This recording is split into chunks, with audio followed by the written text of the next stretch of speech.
Good morning. Welcome to Weathering with Leicester, an introduction to weathering leather jackets with Leicester Jones. This is an LJBC production. So, in order to weather a leather jacket, you're going to need a couple of things. You're going to need a leather jacket, and you're going to need something abrasive. My personal favourite being the heavy-duty scouring pads, but you can also get sandpaper or glass paper on sponges, or you can just use good old-fashioned sandpaper. I avoid sandpaper because it is sharp. It's made of glass and it will cut through leather and stitching, but if you're careful you can get fantastic results. But I'm going to show you today using both of them on different leathers, because some leathers react better to sharper weathering. So on my table I've got a few old favourites here. I've got my Wested Todd jacket. I've got my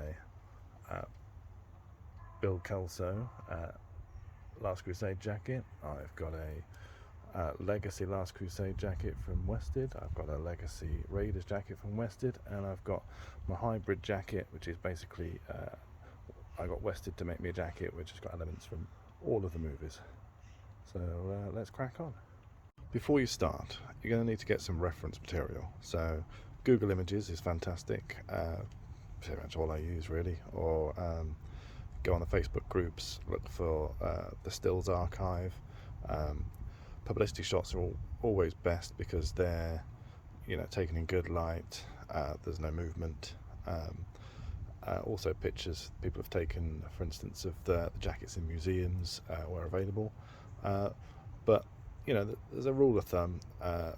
There's two types of weathering. There's naturalistic weathering, so a jacket looks like it's actually been around for a long time, and then there's movie weathering, which just means it looks battered to buggery and it's just got the key elements weathered. So I'm going to be focusing on movie weathering because, well, it's easier. And for naturalistic weathering, you're probably going to look at archive sites and eBay and sales sites for just old leather jackets and see where the wear and tear is on those, or buy yourself a really old jacket and use that as reference. Go to museums like the V&A or wherever old shit is displayed. But you'll see here on the indie jackets it's fairly similar weathering but of different levels. Anything that catches on tombs, rocks, bad guy swords itself. So you're looking at seams, the bottom of the jacket, the flaps on the pockets, the sleeves. Shoulders are a good one, and elbows, things where you might be pushing against rocks or rolling out of the way of a truck. Collars, pretty much anything that sticks out. If you were to brush your hand against it and you feel a knock, then that's a seam. That's where you want to start weathering.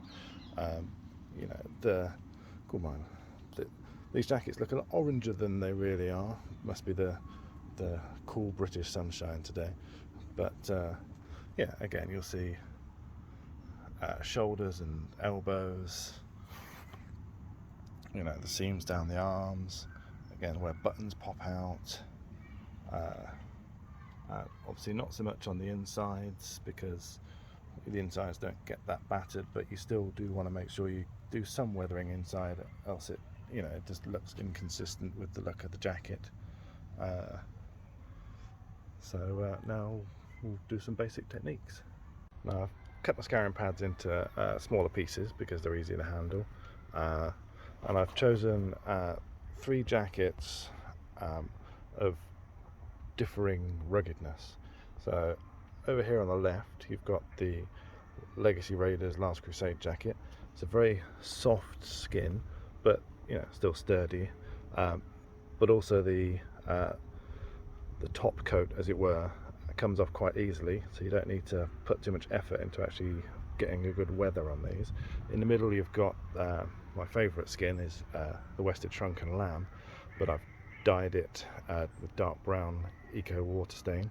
And over here you've got the Legacy the Wested Legacy Raiders Hero, and this is a tough leather, you know, so it needs a bit more oomph to actually do some weathering.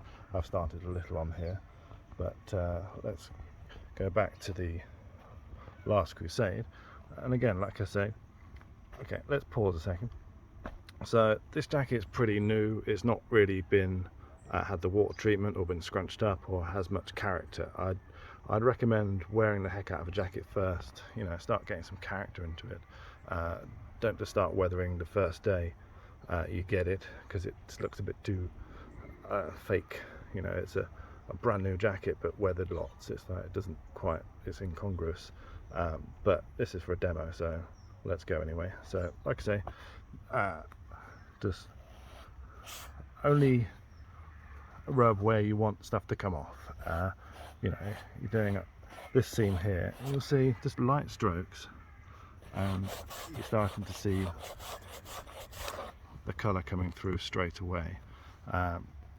Again, you know, on the button, you know, things that would naturally catch and wear. Don't go too hard, you know, just do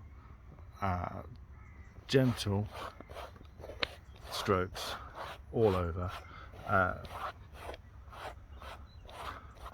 because you want, apart from things that are obvious buttons, you want to really avoid hot spots.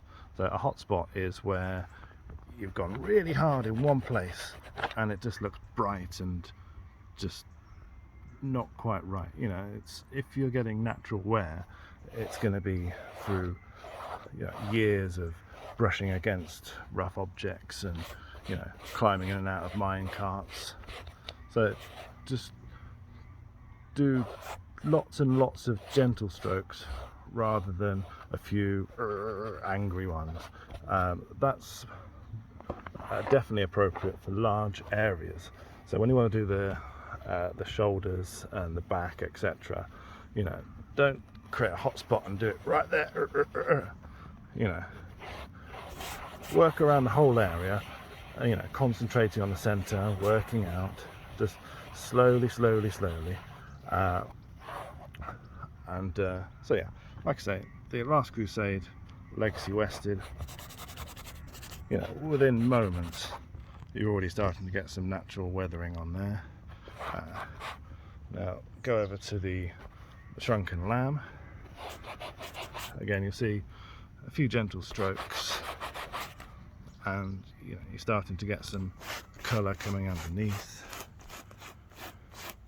When it comes to doing the seams that are under the leather, you know, if you stroke across, you know, it's really going to bring out the fact that there's something underneath.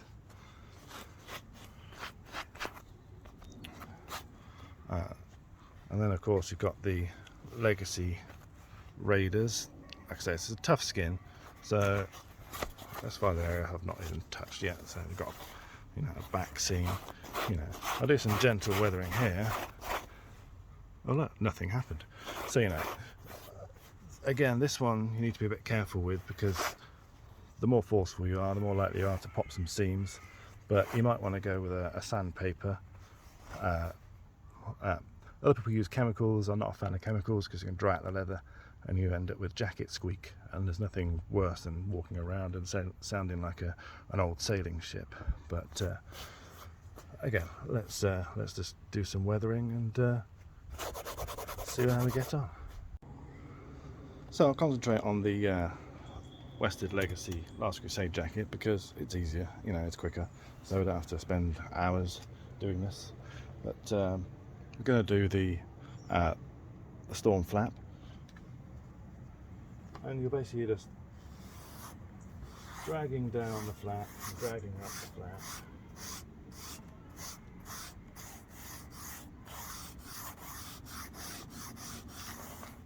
Again, don't concentrate on a single area, try and be broad. Watch out for the placement of the zip, because when you go with the zip it's going to create a hot spot. So when you're doing the upper portions, put it down the bottom. When you're doing the bottom portions, put it up the top. And this, you'll see with this jacket, the underneath comes out nice and easy.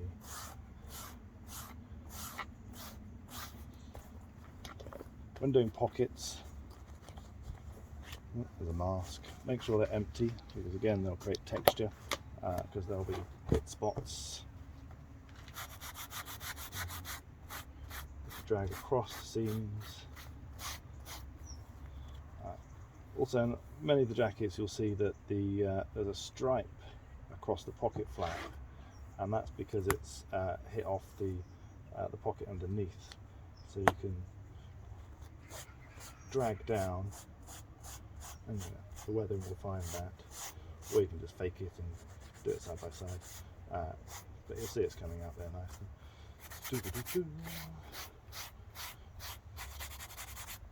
And again, when you're doing this, it's best to have your laptop or your iPad or whatever next to you with the reference photos you're using.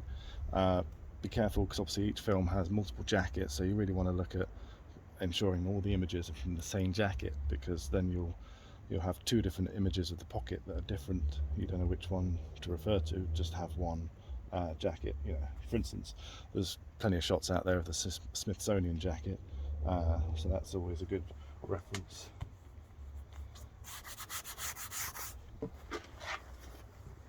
Like I say, when doing larger panels, spread the jacket out so there's nothing underneath it, it's nice and flat.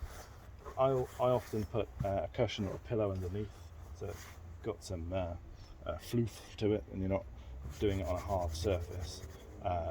So as you can see here, the table I'm on has a round circle in the middle. If I started doing it over that, you'd get a round circle, and that would just look odd. So I'm just going to go and get a cushion.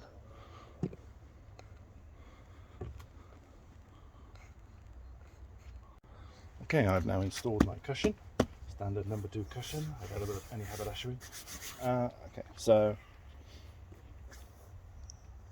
on the LC jackets, there's a weathering patch here, nice big weathering patch here. So again, like I say, you don't want to just go hard and heavy in one little tiny spot, and then a little spot, a little spot, a little spot, a little spot, like a domino. So just gentle circles. What is that? Circular or oval motions, and you might think, oh, nothing's happening, but then suddenly, it will start popping out. And so this is where your spine is, and the major muscle groups down the back. So these, if you're rolling around, this is the area that's going to get the most contact. I don't know if it picks up on film or not. You can already see it starting to lighten here.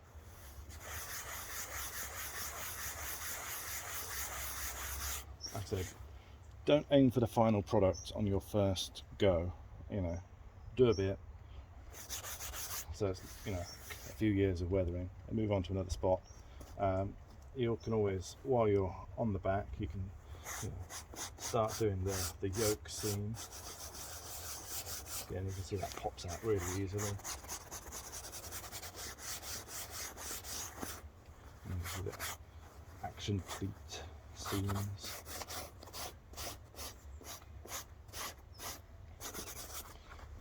Let's move my cushion.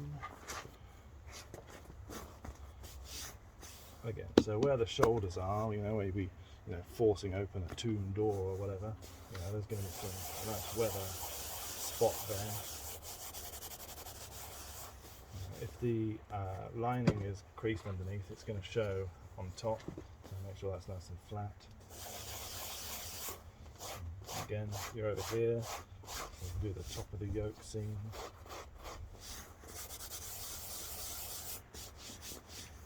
So you get somewhere there, marry it up with, they don't have to be symmetrical, but well, they pretty much need to be symmetrical. Obviously, in general, a person's dominant side is going to have the most wear and tear on it, because they'll always push open that big door with their left or right shoulder, or they'll hit the ground with one shoulder down. But this is movie weathering, so keep it consistent. Just a demo, I'm not going to go mad. Alright, items like the collar. It's very obvious that edges of the collar will get hits, but also you're going to get somewhat where it folds. See there, create a stripe down there, and you're going to see where it's stitched together. It's a double stitch here. That's going to come through. Don't be afraid of that. And again, be wary of what's underneath what you're weathering. So here, if I just went mad on this collar, I basically cause a line of weathering here that I don't want. So move your jacket to the appropriate place. Apologies if I'm getting in the way here. But yeah, there we go. Gentle strokes. And like I say, the Worsted Legacy LC jacket, it's almost made to weather. It just does it itself pretty much.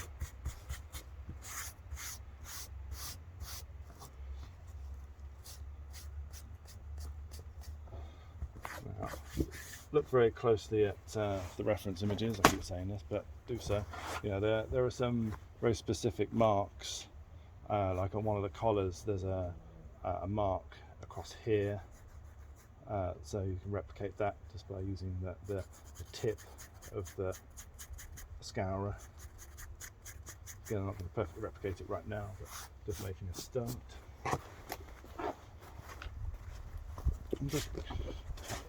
It's usually best to have a plan.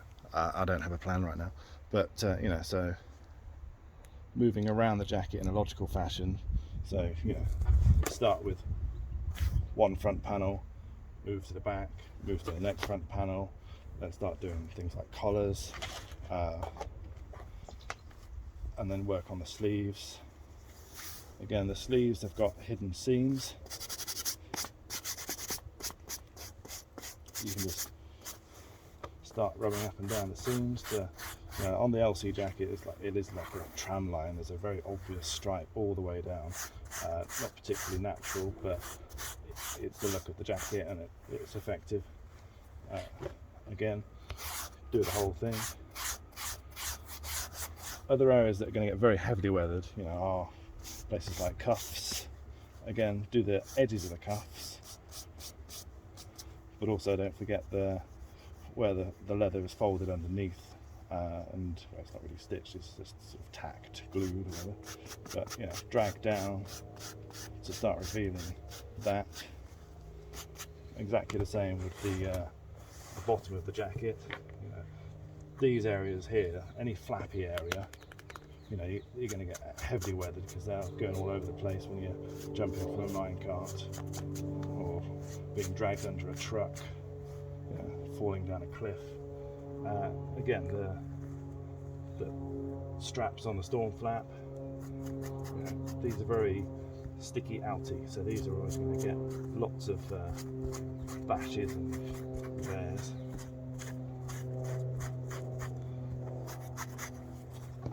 And on a natural jacket, places like underneath the storm flap are not going to get much mileage, but add mileage anyway.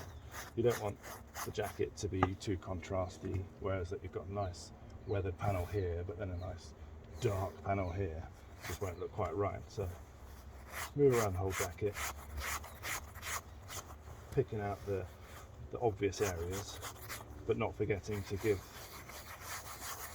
broad areas just a nice bit of a scrub.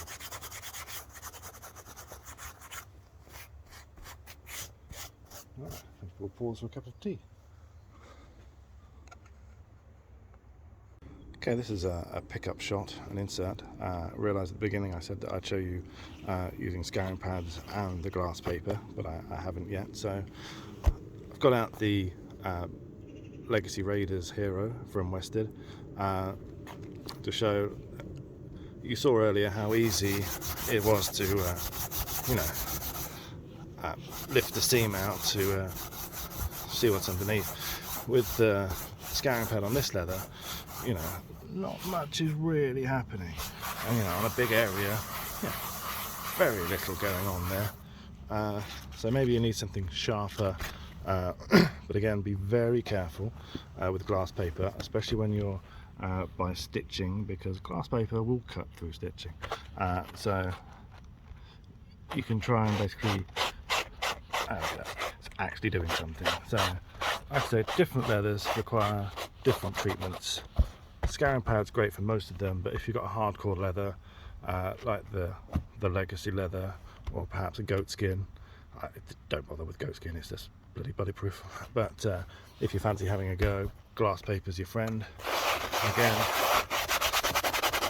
you'll see that glass paper actually does have an effect on the leather. But again, yeah, and even more importantly, to go slow here. You know, don't just blast away, because you might look back and realise that you've got 5 stitches popped. I've done it before and it's not easy to fix. So that's glass paper. Ta-da!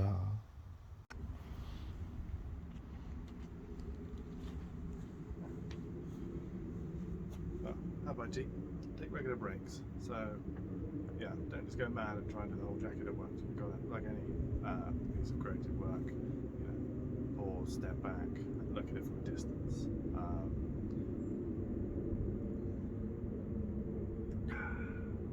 Because yeah, if you get too in the zone, you can think you're doing exactly what you need to be doing, but then you look back and go, oh, bollocks, we've already got hot spots everywhere, or it just doesn't look right. So yeah, have a break.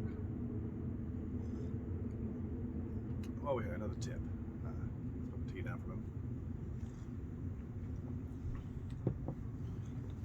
A couple of tips. You know, these are abrasives and they wear out. Once they start getting really soft and pliable, get rid of it, get another one. But keep them aside for really subtle stuff. If you want to blend areas, use a softer one that's already been used. But another tip is for more naturalistic weathering, wear the jacket.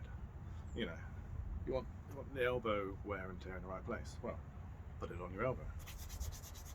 Rub. You know, again, on the areas where you're going to be hitting the ground and being dragged. You know, rub it like this. You'll see actually on the Smithsonian jacket that there is a streak right down here. Now, replicate that if you wish. But you know, I like to have an amalgam between movie accurate and, you know, real life. So again, shoulders, they're great. You've got bones and muscles, so if it's going to look like your jacket, you can weather it while you're wearing it. So, and also you can hit the seams. You know, just imagine this is what you're going to be hitting against something with. So, rub. But again, you can't really see what you're doing. So start it off. So you've got the location, but then you can take the jacket off, put it over your knee, put it on a cushion, and then make it broader and more defined. But again, you're wearing the jacket.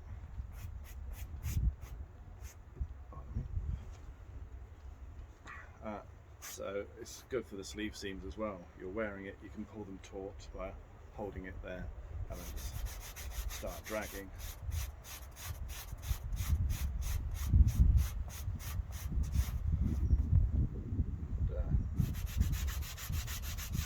Outside. Again, try and do large areas. Don't concentrate on little tiny bits, because especially if you can't see what you're doing, you know they're going to end up badly. But again, if you do get hot spots, you've got your softer used scourers. You can just work around the hot spot to blend the weathering in. So, well, that's it really. I'll quickly put on a jacket I did earlier, and then we can see how we did.